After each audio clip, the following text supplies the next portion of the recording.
Go.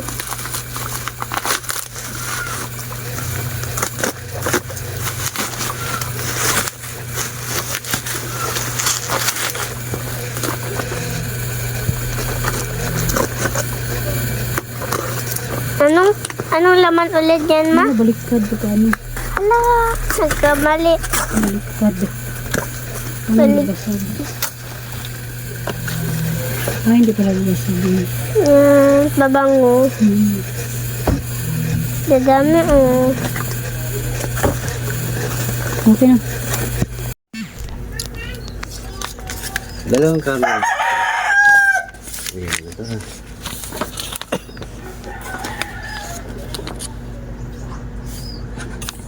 Namili na naman ang gamot ang aking pangalawang anak. Ayan, Mercury. Namili siya ng gamot doon. Ang nagastos ay 1,269 and then ang pinadala ko ang pera ay 1,500 pesos. At saka yung total is 1,269 lang yung nabili niya.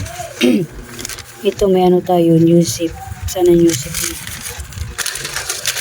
Ito Newsip, dalawang banig. Ito. Tapos, Lumotel. Ito. Ayan, Lumotel natin. Magkano dito sa Mercury? 14.50 na. Nagtaas si Lumotel. Isang bintahan ko sa Lumotel ay 15 pesos. Ngayon ay 14.50 na yan.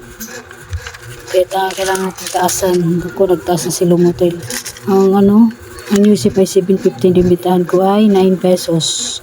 Ang Biogic ay 4.50. And yung bintahan ko ay 7 pesos. Ang Planax 23, bintahan ko 28. Diatabs 8 pesos and then binta ko ay 10. Tapos ang Right Mid namin Finamic ay 5, binta ko ay 7. Sa Redon 750 ay binta ko ay 10. Ay ibig sabihin sa Newsip magte-10 na rin pala tayo, no? Kasi ang sa Redon 10 ang binta ko yun, 750 na. Ang Medical Advance 7, magna 9 na tayo. Nagtas ko ng mga gamot. Solmiox 1150, 13 ang bintahan ko. Tusiran 11 lang. Ay, ang Solmiox magtataas na ako. Ang Vicks ay 34.25, 37 ang binta ko. Kailangan natin magtaas pala. Mag-adjust naman pala tayo sa mga gamot. Nako. Ay, may Planax pa.